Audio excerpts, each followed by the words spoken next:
A new study shows 2025 was the worst year on record for online child sexual abuse material.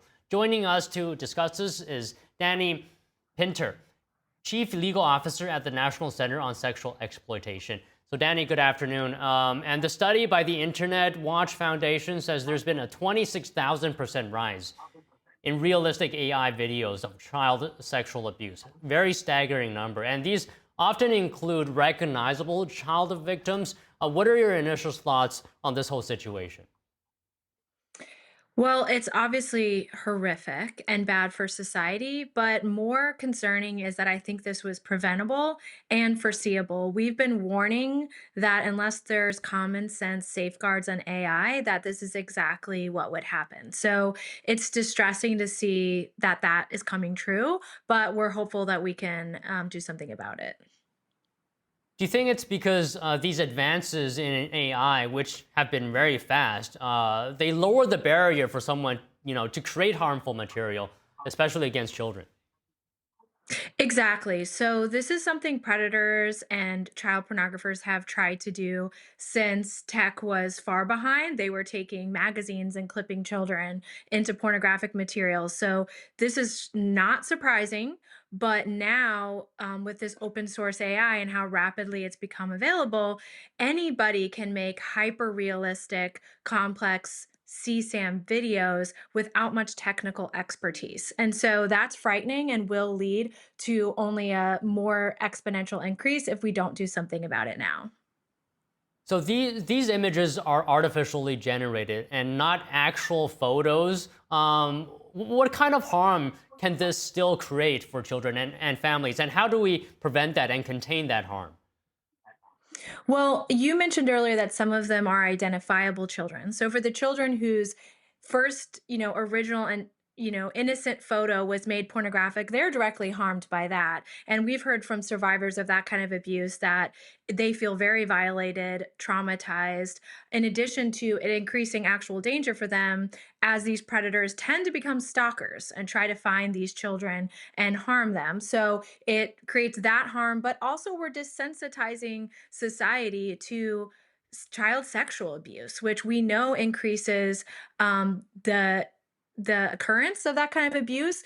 Individuals who previously never engaged with that kind of content will start to engage in it. There's been studies that show that. So this increases the number of predators, that increases the demand for this material, which will increase the harm to actual children and to society at large.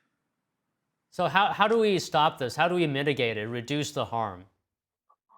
Yeah, so there's definitely things we can do. And so we've been calling on AI companies to put in place common sense regulation. So, for example, right now, these AI companies could make it impossible for their tool to manipulate images or videos of children, for example, particularly if these are prepubescent children. Of course, it gets harder the older the child is, but there are things that these AI companies could do right now. So we expect them to do that. But if they don't act fast enough, we need to pass common sense federal and we argue even state regulations that would require the AI companies to take these measures to protect children and prevent this egregious material. Okay, so to your point of passing new regulation, as of right now, what does the law currently say about creating these materials using AI? Well, in the United States, these images are still illegal to create. So I would argue that certainly individuals using these tools have violated the law and potentially these companies, depending on what they knew or how they facilitated this. So that's why we call on the DOJ to investigate. But there's still loopholes and uncertainty on what these companies themselves, what their responsibilities are. And so to that end, we would like to see regulations on the AI companies themselves so we can prevent this from happening before it happens. Okay, I'm wondering if there's a role that parents can play in this situation. What are your comments on that? Well, I think parents should not allow or at least be very vigilant in allowing their kids to interact with these AI tools. So, just to reiterate, parents should either not allow their children to use them or be extremely involved and supervising as much as humanly possible their children in the use of these tools, because every image that these tools have access to, we can see now can be turned into this harmful material. And this is also why now we all need to be extremely careful about what pictures and images we put online, because these AI tools are now gobbling up those images and they're getting fed into the system and can now be used to harm people, including children. Okay, Danny, just one final question. If someone sees harmful material online, what should they do? Should they report it? What are the next steps? Absolutely. So they should report it to the National Center for Missing and Exploited Children or the Internet Watch Foundation if they're outside the United States.